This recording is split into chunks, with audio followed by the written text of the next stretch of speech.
Nah, di ketentuan yang baru ini, jangka waktu penyampaian surat tanggapan hanya 5 hari kerja dan tidak ada tambahan waktu. Data atau dokumen yang tidak diserahkan pada saat proses pemeriksaan dan keberatan tidak akan dipertimbangkan dalam penyelesaian sengketa. Jadi, kalau sebenarnya wajib pajak itu sudah comply dan taat aturan, sebenarnya tidak perlu khawatir. Di pemeriksaan itu adanya kita harus audit ready. Oh, gitu ya. Audit ready itu kita memang harus siap. Apa yang harus PP lakukan gitu untuk menghadapi pemeriksaan ini gitu, Pak? Podcast Diajak, diskusi asik dan bijak. Halo Kristi. Halo Mas Fahri. Nah, kali ini kita nih yang kebagian jadi co-host dan host nih Kristi. Bersama kali ini ada Pak Prio. Halo Pak Prio. Halo, selamat pagi Mas Pagi, Fahri, Pak Mbak Prio. Lucy. Halo Pak Awal. Selamat pagi, Mas Fahri. Halo Pak Nopri. Pagi Pak Fahri. Pagi Pak Firman. Halo, Kari, makasih sudah diundang di sini. Baik. Nah, biasanya nih, kalau bapak-bapak udah pada ngumpul, biasanya ada yang rame tuh. Nah, apa tuh kira-kira Kristi? Kalau di sosmed saya ya Mas, yang lagi rame nih pada bahas PMK 15 tahun 2025 nih. Nah, kalau berbicara tentang PMK 15 2025, berbicara tentang pemeriksaan, sebenarnya saya bingung sih, apa ya bedanya dengan peraturan sebelumnya? Mungkin kita bisa langsung tanya ke Pak Awal nih. Kan Pak Awal sering bantu klien ya untuk pemeriksaan pajak, Pak. Oke, berarti saya dulu nih ya. Oh, Maaf iya. Pak Prio dan teman-teman. Saya dulu nih ya. Silakan Pak. Monggo. Oke. Kalau kita lihat perbedaannya gitu ya, perbedaan PMK 15 dengan PMK sebelumnya, itu yang pertama itu ada istilah atau penamaan atau jenis-jenis pemeriksaan pajak gitu ya. Kalau sebelumnya itu namanya pemeriksaan lapangan dan pemeriksaan kantor. Nah, sekarang namanya itu pemeriksaan lengkap, pemeriksaan terfokus, dan pemeriksaan spesifik. Itu dari segi nama. Kemudian yang baru di ketentuan ini ada pemeriksaan terkait PBB dan pajak karbon. Ini sesuatu yang baru, sebelumnya belum ada di PMK sebelumnya. Kemudian yang ketiga, perbedaannya lagi adalah jangka waktu penyelesaian. Kalau di sebelumnya, di PMK sebelumnya itu jangka waktunya 6 bulan, di PMK 15 ini jangka waktunya dipercepat menjadi 5 bulan. Kemudian selanjutnya jangka waktu penyampaian surat tanggapan atas SPHP. Nah, ini yang cukup merisaukan ya. Karena sebelumnya itu jangka waktu penyampaian surat tanggapan itu 7 hari kerja dan bisa diperpanjang ditambah 3 hari kerja. Nah, di ketentuan yang baru ini jangka waktu penyampaian surat tanggapan hanya 5 hari kerja dan tidak ada tambahan waktu. Nah, ini cukup memberatkan sebenarnya ya. Kemudian selanjutnya yang berbeda lagi adalah jangka waktu pembahasan SPHP. Nah, kalau di aturan-aturan sebelumnya jangka waktunya itu maksimal 2 bulan. Nah, di PMK 15 ini maksimal dikasih waktu hanya 30 hari kerja. Mungkin itu perbedaan-perbedaan yang kita highlight yang dari PMK sebelumnya. Wah, berarti memang kalau saya coba tangkap gitu ya, memang yang paling signifikan terkait jangka waktu gitu ya Pak. Iya, Dan yang paling memang mengagetkan gitu ya terkait jangka waktu untuk memberikan tanggapan SPHP, yaitu hanya 5 hari kerja gitu, tanpa tambahan waktu gitu ya. Ya. Ya sepak bola aja kita kemarin ada tambahan waktu gitu ya Pak. Iya, Masa ini nggak ada tambahan waktu gitu. Baik, nah bicara mengenai jangka waktu gitu ya. Kalau yang kami pahami juga dalam PMK 15 ini juga untuk jangka waktu itu ada penambahan gitu untuk terkait transaksi afiliasi atau pemeriksaan grup. Nah, kalau dari Pak Nopri nih, kira-kira kenapa sih Pak untuk pemeriksaan transfer pricing atau grup itu harus ditambah gitu? Dalam hal ini mungkin 4 bulan gitu PMK 15 gitu ya Pak? Ya, menarik sekali ya. Terima kasih Pak Fahri. Jadi, sebagaimana kita tahu ya, kalau untuk transfer pricing, kalau nggak salah di PMK yang terbaru ini bisa diperpanjang selama 4 bulan ya Pak Fahri ya.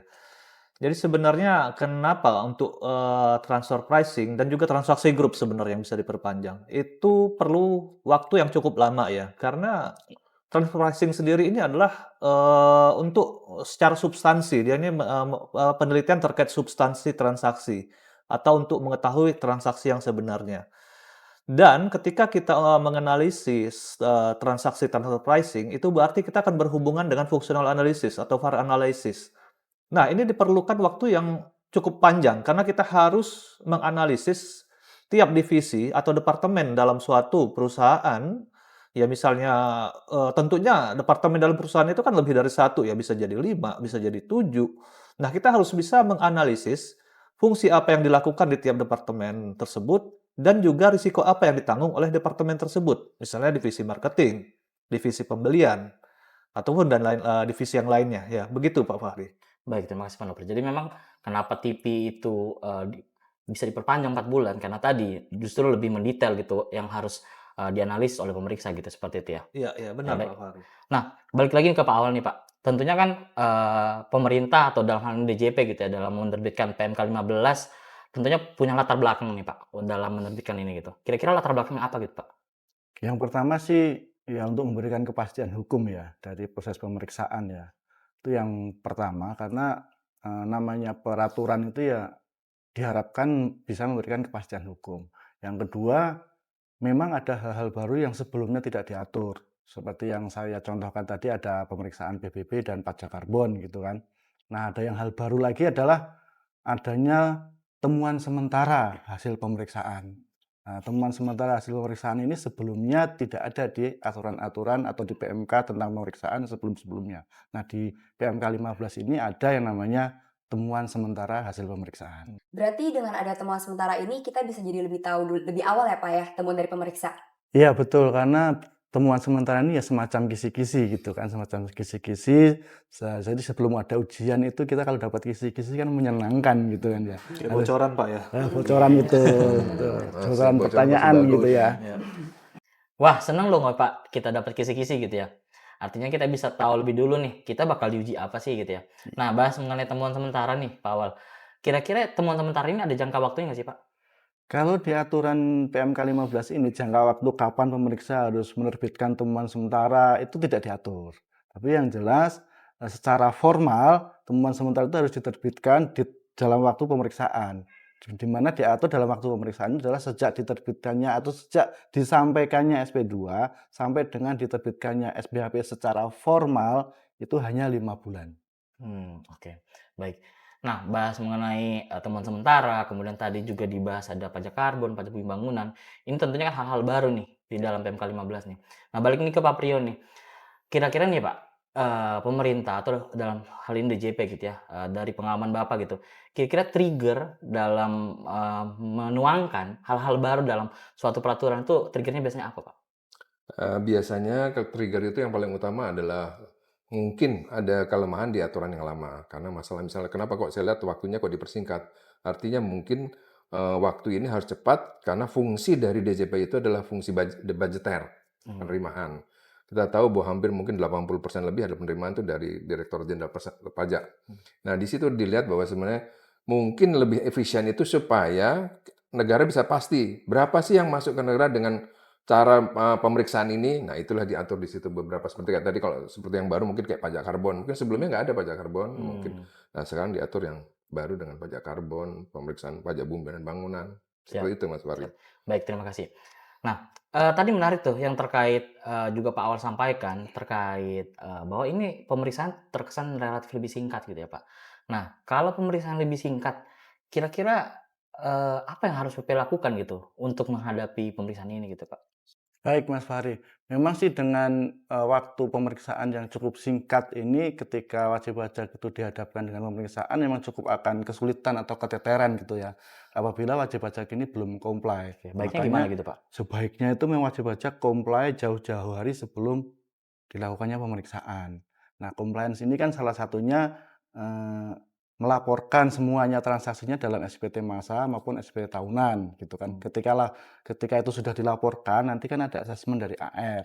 Nah, kalau AR melihat ada sesuatu yang kurang, biasanya AR akan mengirimkan surat cinta kepada wajib pajak atau bahasa resminya sih SP2DK gitu kan, surat permintaan penjelasan data dan atau keterangan.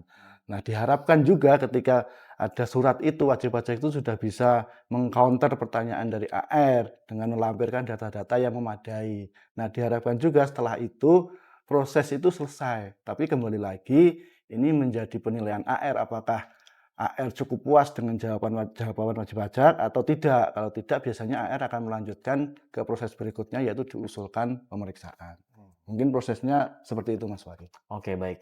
Jadi kalau bicara mengenai kompleks sejak awal artinya ini persiapan justru sebelum pemeriksaan gitu ya. Iya, betul. Nah, kalau kita ketarik lebih belakang lagi nih, ya kita tahu ada namanya tuh governance atau tata kelola perusahaan gitu ya Pak. Nah Pak Priyo nih, kira-kira untuk governance ini itu seberapa sih Pak pengaruhnya terhadap aspek perpajakan gitu Pak? Baik, terima kasih Mas Fahri. Jadi sebenarnya kalau tata kelola itu kita bicara adalah keseluruhan.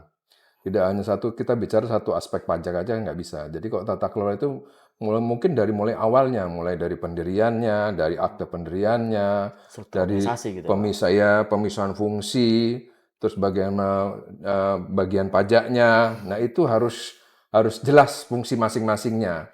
Nah di kami kebetulan kita selalu kalau kita mau menghadapi suatu klien, kita profiling dulu biasanya. Profiling. Kita lihat, kenapa tujuan profiling itu? Profiling itu tujuannya untuk kita bisa tahu nih sebenarnya apa sih yang akan kita hadapi tantangan dari perusahaan ini. Tujuannya apa? Supaya kita juga bisa mitigasi risikonya.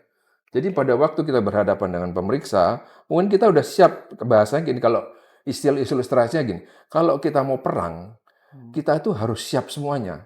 Jadi jangan kita cuma mau, maaf kalau saya nggak menyinggung yang dulu, kita dulu perang kan dengan bambu runcing, yang dihebati kita kan semangat. Tapi kita bisa menang. Nah, di dunia modern ini sekarang nggak begitu. Kalau kita mau berhadapan dengan peraturan, ya kita harus lengkap semuanya. Itulah tadi kalau di kami selalu nomor satu profiling dulu nih. Apa sih wajib pajak ini ininya, kelemahan-kelebihannya gitu. Nah, itu tujuan nanti apa? Hasilnya adalah mitigasi risiko. Itu kok tadi dibilang tata kelola, ya bagaimana dokumennya, bagaimana pembukuannya, kita harus pelajari semua. Termasuk SOP gitu. Iya, termasuk SOP-nya, apalagi SOP itu termasuk bagian yang penting lah, Mas. Oke, baik. Jadi mitigasi risiko yang bisa kita lakukan justru dari awal banget. Bahkan bisa kita bilang governance ini ibaratnya kalau rumah itu pondasinya perusahaan gitu Iya, ya. betul. Seperti itu. Balik lagi nih kita ke awal nih. Nah, itu kan kondisi idealnya kita tadi governance-nya udah bagus, kemudian kompleks sejak awal nih. Itu kan kondisi ideal ya, Pak. Ya. Nah, kalau misalnya nih wajib pajak itu ternyata belum comply nih ke dalam persiapannya gitu, seperti itu. Nah, kira-kira sebelum pemeriksaan masih ada yang harus atau yang bisa dilakukan nih, Pak? Nah, sebenarnya sih sebelum ada SP2 atau sebelum dilakukannya pemeriksaan, kita tuh bisa mereview perusahaan tersebut. Kalau kita biasanya menawarkan yang namanya TDR atau Tax Diagnostic Review gitu kan. Itu artinya kita review SPT-SPT yang wajib pajak laporkan, baik SPT masam ataupun SPT tahunan, kemudian kita sesuaikan dengan peraturan-peraturan yang ada. Apabila kita lihat ada beberapa hal yang kurang tepat di situ, ada exposure dan sebagainya, kita rekomendasikan untuk dilakukan pembetulan SPT-SPT tersebut. Baik, Pak Awal. Nah, kalau kita mau tahu nih, Pak, kira-kira tolak ukur bahwa wajib pajak itu sudah kompleks sejak awal itu apa sih, Pak? Kalau tolak ukur memang agak sulit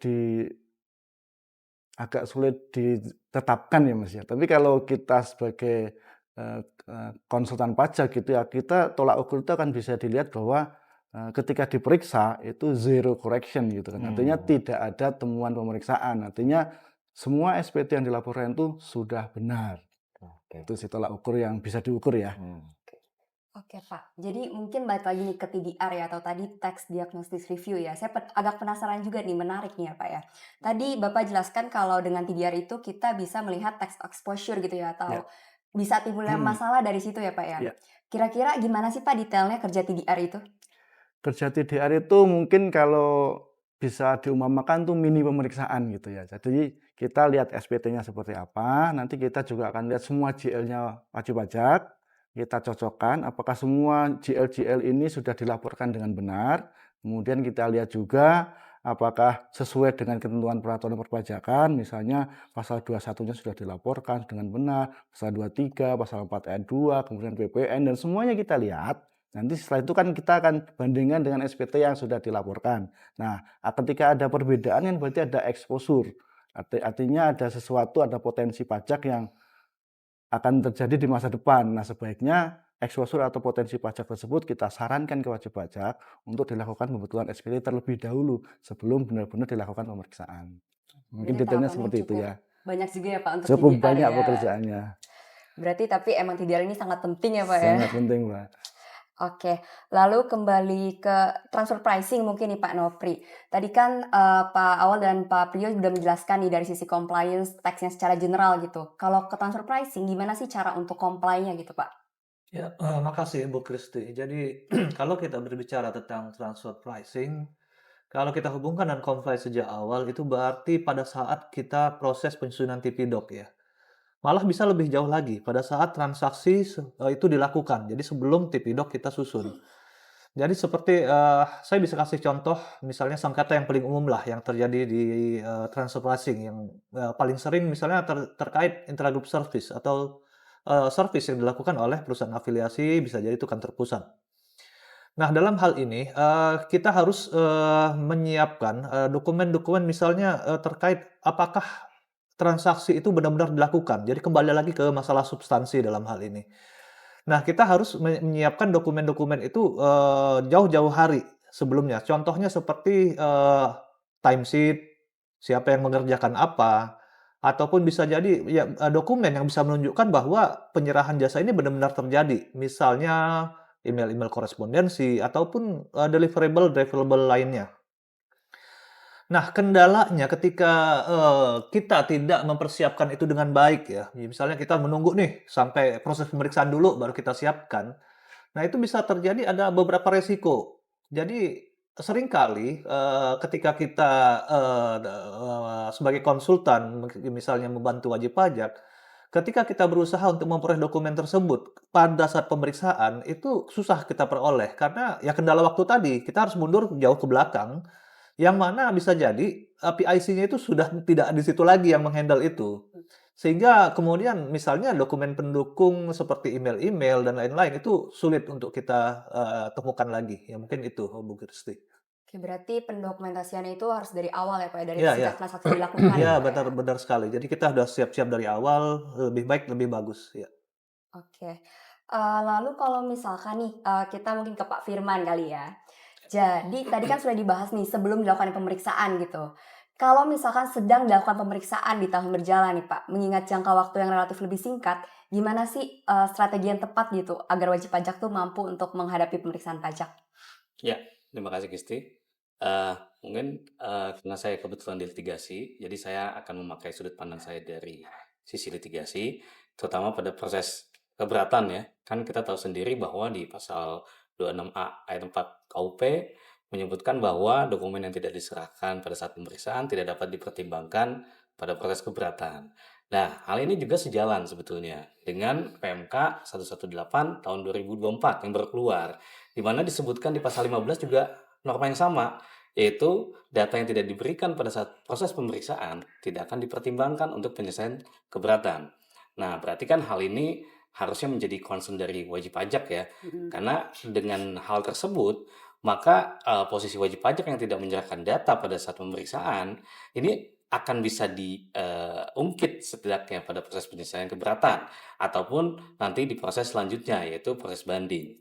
Nah, hal ini juga sejalan sebetulnya di PMK tersebut ada menurut saya ini aturan yang harus kita highlight terkait dengan surat pernyataan. Dalam PMK tersebut juga ada surat pernyataan di mana kalau wajib pajak tidak menyerahkan data, ini selain yang pemeriksaan tadi ya, itu harus memberikan surat pernyataan. Nah, berarti kan ini harus di-maintain nih pencerahan data, baik dari proses pemeriksaannya maupun dari proses keberatannya. Apa sih sebenarnya impact-nya? Nah, impact-nya kita pas pada saat proses banding. Dalam proses banding kan nanti majelis hakim akan tanya, apa saja yang sudah saudara serahkan di saat proses pemeriksaan dan keberatan. Apalagi kita juga tahu ya, ada SEMA 2 tahun 2024 di mana di kamar tunnya itu menyebutkan bahwa data atau dokumen yang tidak diserahkan pada saat proses pemeriksaan dan keberatan tidak akan dipertimbangkan dalam penyelesaian sengketa. Wah, ini malah lebih berat lagi nih. Berarti data itu menjadi sangat krusial banget bagi WP. Seperti itu. Kalau SEMA itu apa ya Pak Firman ya? Dan dampaknya itu seperti apa nih terhadap putusan pengadilan pajak? Ya, sedikit mungkin ya saya jelaskan. SEMA itu sebenarnya surat edaran Mahkamah Agung, di mana itu menjadi pedoman hakim untuk apa sih fungsinya? Fungsinya itu untuk menutup celah hukum salah satunya. Yang kedua adalah untuk mempertegas peraturan-peraturan yang mungkin sudah ada. Untuk apa sih? Untuk meminimalisir disparitas putusan. Karena kan banyak ya sengketa yang sama dengan nature yang sama, tapi putusannya jadi berbeda-beda nih. Makanya ada SEMA tersebut. karena itu jadi pedoman hakim, berarti kan itu menjadi sesuatu yang menjadi, norma bagi hakim untuk lebih baik diikutin, seperti itu kan ya. Karena kalau tidak diikuti kan, hakimnya nanti dipertanyakan ini. Walaupun memang hakim itu independen ya, independen maksudnya, independensi hakim tidak bisa diganggu dengan skema tersebut, cuman itu akan menjadi acuan pastinya. Nah, balik lagi terkait hal tadi, jika kita melihat di, proses peninjauan kembali, di proses peninjauan kembali kan surat permohonan yang diterima itu hanya 10%. Berarti kan hampir 90%-nya di-reject atau ditolak, yang berarti mengikuti putusan, pengadilan pajak. Nah, kalau saya melihat itu berarti menjadi lebih-lebih lagi harus menjadi concern wajib pajak, karena berarti argumentasi kita semua tenaga energi harus kita fokuskan di pengadilan pajak, di mana menyambung yang tadi di pengadilan pajak sendiri terkait masalah dokumentasi yang tidak diserahkan pada proses pemeriksaan, keberatan, tidak akan dipertimbangkan sama sekali. Nah, yang saya simpulkan dari pertanyaan awal yaitu strateginya jadi gimana sih? Berarti kan kita highlight dokumentasi sangat penting ya. Berarti strateginya seperti apa? Pertama, berarti wajib pajak harus menyediakan dokumentasi dari proses pemeriksaan. Tapi pada proses pemeriksaan karena waktunya pendek ya, berarti kan harusnya sebelumnya harus disediakan. Dan pada saat proses pemeriksaan dan keberatan, berarti WP juga harus mengkonfirmasi data itu yang diminta pemeriksa itu apa aja sih? Karena kadang itu kan pemirsa, beberapa ada yang, template gitu ya. Dia mengikuti apa yang sudah template saja, butuh dari peran aktif kita untuk mengkonfirmasi maksud data ini seperti apa. Itu kan penting sekali ya. Nah, yang ketiga menurut saya, kita juga perlu disclosure.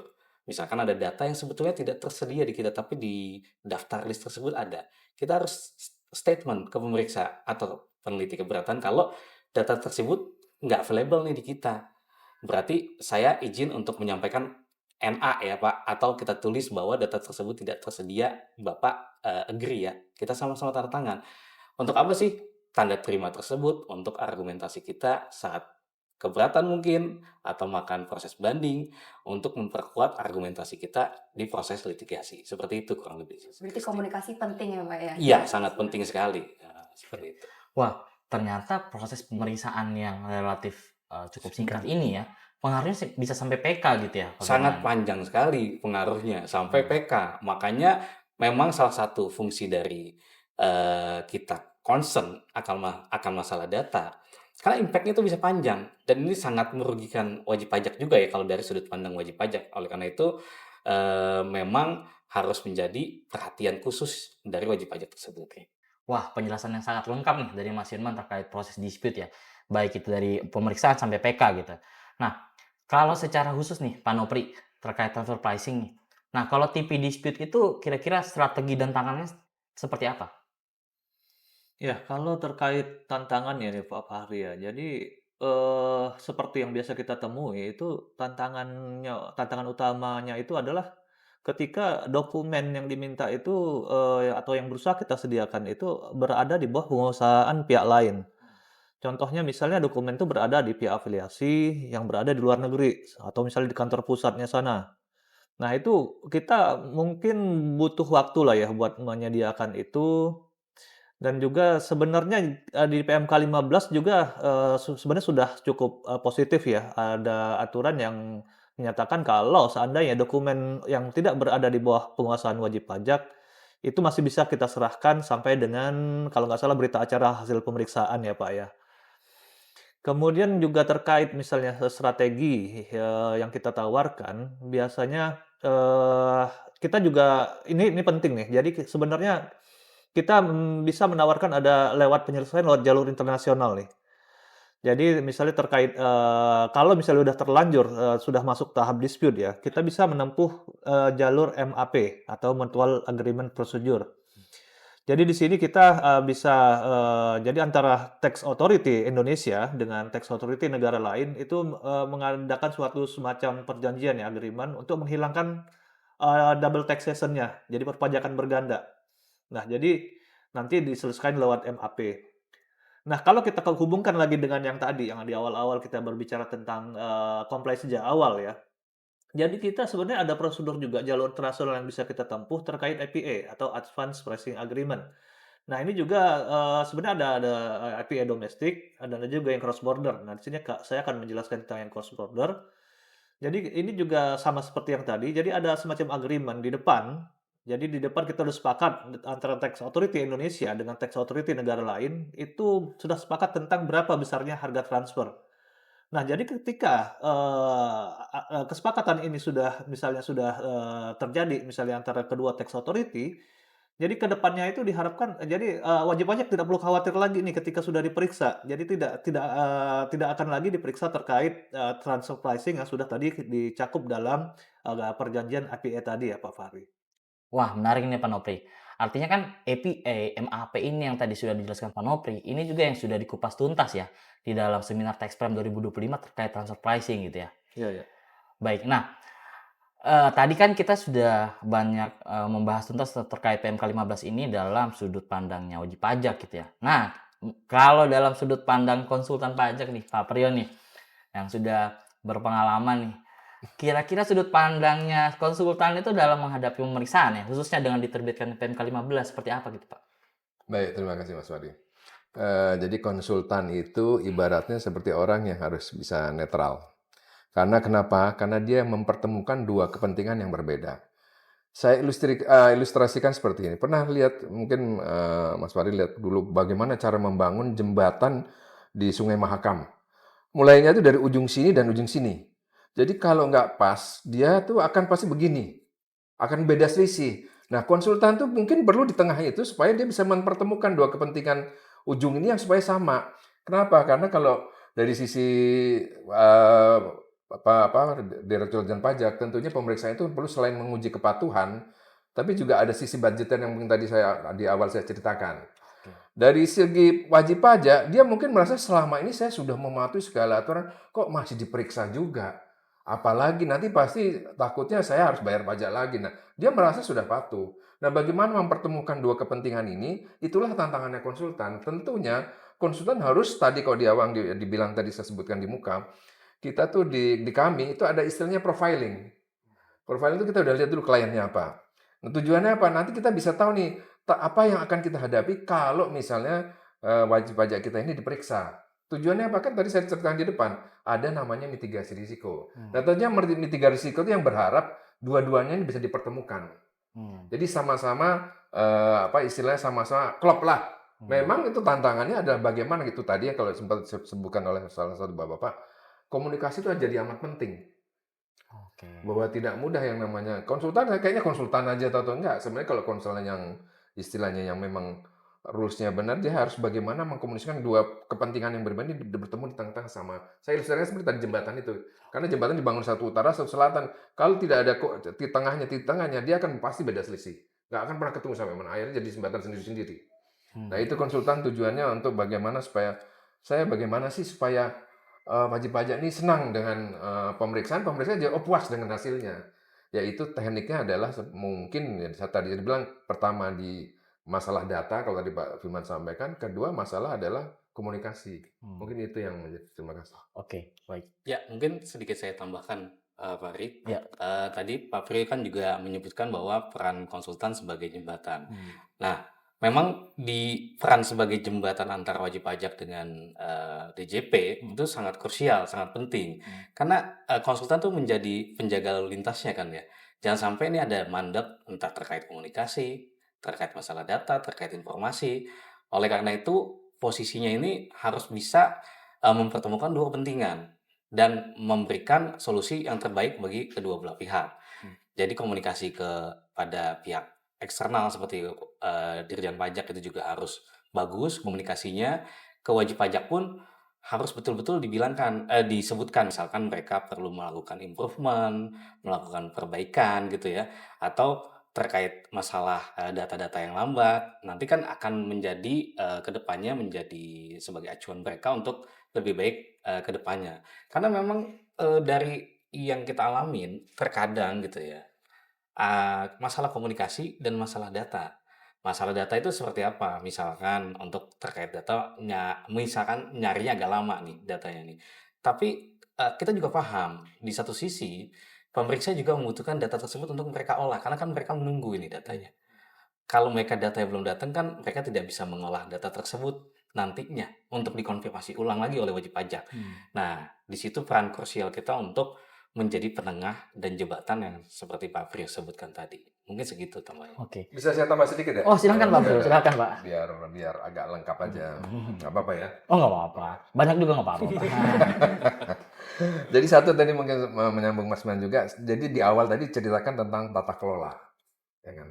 Itulah perlunya kenapa tadi kita sebutkan tata kelola perusahaan. Tujuannya itu supaya ini nih sudah, kalau tadi Pak Awal sampaikan, sudah comply belum tata kelola, kan masalah dokumen, masalah pembukuan, masalah pemisahan tugas, fungsi, bagaimana pendiriannya itu semua itu juga ada. Salah satu yang dulu di Indonesia itu ada namanya klasifikasi baku lapangan Indonesia, kalau nggak salah, Lapangan KBLI, usaha Indonesia.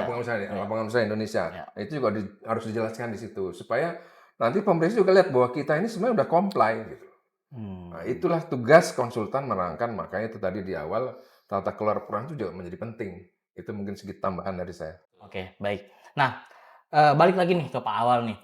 Terkait tadi yang sudah Bapak jelaskan di awal, itu terkait tax diagnostic review atau TDR. Nah, sebenarnya juga ada yang mirip-mirip TDR ini yang juga sama pentingnya, yaitu terkait SOP. Nah, kira-kira nih dari Pak Awal, kira-kira seberapa penting sih Pak untuk review SOP ini dalam aspek perpajakan gitu Pak Awal? Iya, siap Mas Fahri.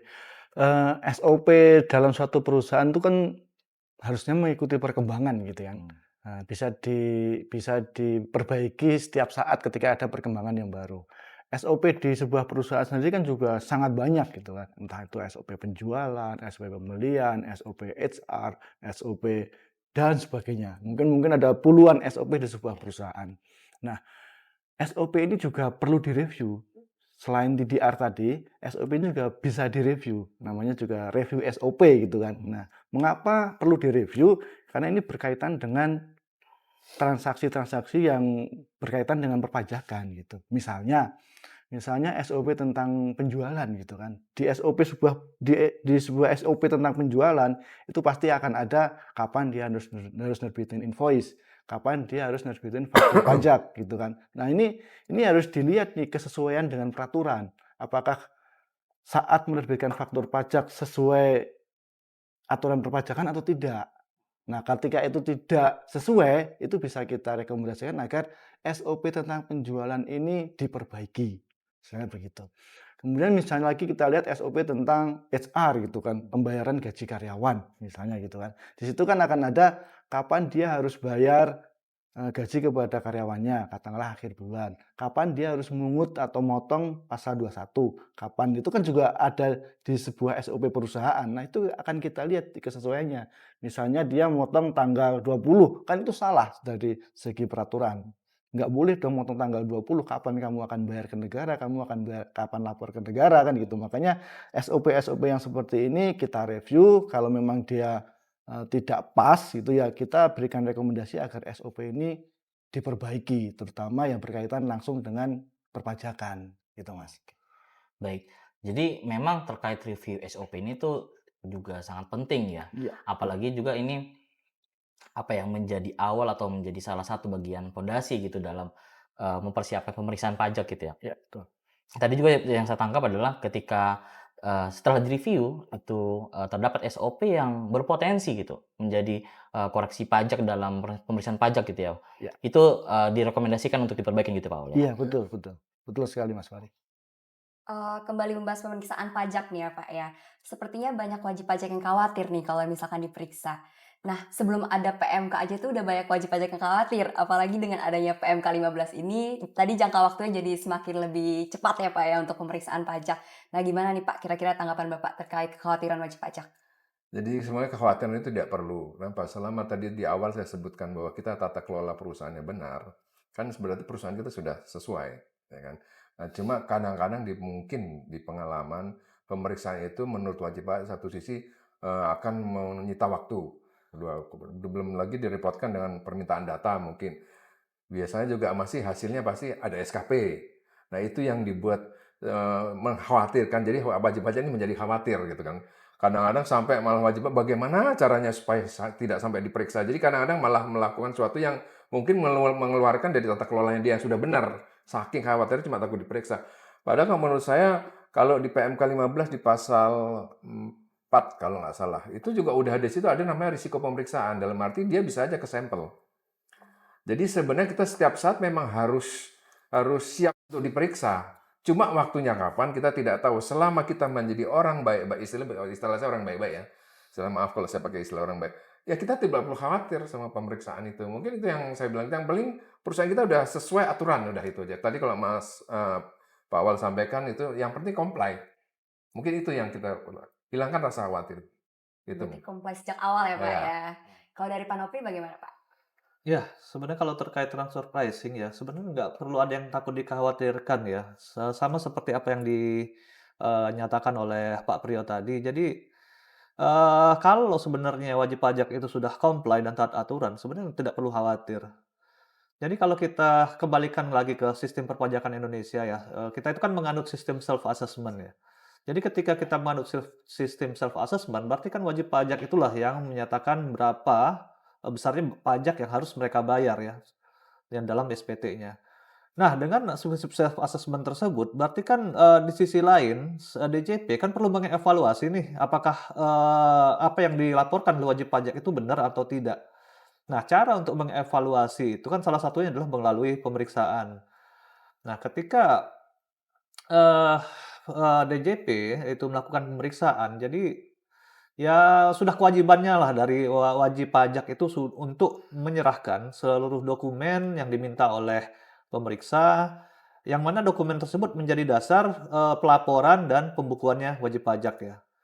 Ya jadi selain itu mungkin ada hal yang perlu diingat ya bagi wajib pajak mungkin terkait penyerahan dokumen itu kan bisa kita bagi menjadi dua kelompok lah ya secara umum. Jadi ada dokumen-dokumen yang sebenarnya sudah bisa langsung kita serahkan nih karena dokumen itu pasti sudah selalu ada ya seperti misalnya audit report, SPT, general ledger ataupun pembukuan itu kan sudah harus ada dan sebenarnya harusnya ini tidak jadi masalah nih untuk segera diserahkan kepada DJP. Nah, di sisi ya lain lagi ada terkait dokumen yang misalnya lebih spesifik. Ini untuk tidak semua wajib pajak itu sama. Jadi mungkin tergantung jenis industrinya. Apakah misalnya itu industri perbankan, perkebunan, atau pertambangan, tentunya dokumen-dokumen ini yang bersifat spesifik nih. Nah, ini yang perlu menjadi perhatian wajib pajak nih. Dokumen-dokumen yang bersifat spesifik ini yang perlulah dikomunikasikan. Seperti yang kita jelaskan tadi, perlunya komunikasi. Apakah benar yang diminta oleh DJP itu dokumen seperti yang dinyatakan dalam surat permintaan tersebut. Nah, inilah yang perlu dipastikan dokumen spesifik ini. Ya begitu. Mungkin yang selain itu kita juga selama ini yang kita jalankan ya. Kita itu selalu bersifat untuk kooperatif ya selama ini kalau dari sisi kalau dari kita sebagai konsultan Tax Prime itu kita berusaha untuk kooperatif nih kepada DJP baik itu pemeriksa ataupun penelah keberatan. Jadi misalnya karena beban kerjanya DJP itu misalnya banyak, ya kita juga maklum ya. Jadi kita juga nggak ada salahnya nih kita yang bersifat proaktif gitu loh menghubungi tim pemeriksa ataupun tim penelah keberatan untuk misalnya mensupport dokumen ataupun komunikasi misalnya apalagi yang perlu diperlukan itu nggak ada salahnya. Nah jadi mungkin dengan itu kita bersifat kooperatif itulah bisa mempertemukan kedua belah pihak dan menjembatani antara kepentingan wajib pajak dan kepentingan DJP. Ya mungkin seperti itu Bu Kristi. Oke, baik. Jadi memang kalau artinya ibarat Pak Priyo ya, kalau kita orang baik-baik gitu ya, apa yang perlu kita khawatirkan gitu. Iya. Nah, ketika tadi memang sudah kita bahas, kita governance-nya udah bagus, kemudian kompleks sejak awal, kita kooperatif pada proses pemeriksaan, tidak ada yang perlu kita khawatirkan dalam proses pemeriksaan ini gitu ya. Baik, terkait dengan PMK 15 ini, Pak Priyo lagi nih. Artinya dengan jangka waktu yang relatif lebih singkat nih, apakah itu akan mempengaruhi signifikan ya Pak terkait kualitas pemeriksaan gitu Pak Priyo? Baik, terima kasih Mas Fari. Jadi sebenarnya PMK 15 itu kan tekanannya adalah satu di waktu, kedua di based on data kalau tadi Mas Awal sampaikan. Jadi sebenarnya dengan waktu yang lebih singkat berarti kita harus lebih siap. Kedua mungkin akibat waktu lebih singkat proses analisisnya belum tentu bisa mendalam karena kan dibatasi waktu. perlu diketahui bahwa sebenarnya pemeriksa itu kan kadang-kadang beban load pekerjaannya juga banyak. Tidak mungkin dia cuma ngerjain satu aja. Nah, dalam setahun itu ada target pemeriksaan dia berapa ininya. Jadi kadang kita mungkin jadi kurang mendalam karena di terbatasnya waktu. Kedua mungkin juga fokus-fokusnya hanya pada yang material yang biasa-biasa aja. Akibatnya itulah sering makanya ada istilah kadang-kadang mirroring aja. Oh, mirroring. Nah, mirroring aja kan. Jadi makanya itu kalau saya bilang kita tuh yang penting sebenarnya kalau tadi saya di awal disampaikan bahwa based on pada data kita harus dokumentasi sebenarnya. Nah, mungkin ada istilah di pemeriksaan itu adanya kita harus audit ready. Oh, gitu tadi ya. Audit ready itu kita memang harus siap. Saya misalkan begini, saya ilustrasikan, saya senang banget ilustrasi, saya juga nggak tahu kenapa senang ilustrasi ini saya. Gak apa-apa, Bapak. Nggak apa-apa ya, Iya, nggak apa-apa. banyak ilustrasi ya. Iya. Mungkin saya lulusan DKV kali. Iya, ilustrator handal lah, Pak. Jadi saya misalkan sebuah mobil. Saya pergi dari rumah mau ke kantor dengan mobil. Ya, tentunya pada waktu mobil itu misalkan mobil itu saya seperti sebuah perusahaan. Pada waktu saya mau gunakan mobil itu, saya harus siapkan dulu bensinnya sudah ada, ininya sudah mesin olinya lengkap, terus bisa di starter langsung jalan. Nah, itu saya bilang itu termasuk bagian dari tata kelola. Sudah, oke. Sekarang begitu mobil sudah selesai, tentunya supirnya. Supirnya ini capable nggak? Memang istilah supir itu siapa? Saya anggap siapapun yang berhadapan nanti dengan pemeriksa, itu bisa kita anggap seperti supir. Kenapa? Dia harus tahu pengetahuannya, knowledge-nya, bahwa dia akan bertemu dengan pemeriksa. Artinya kalau di supir, dia harus punya SIM, dia harus tahu ada STNK mobil itu ada.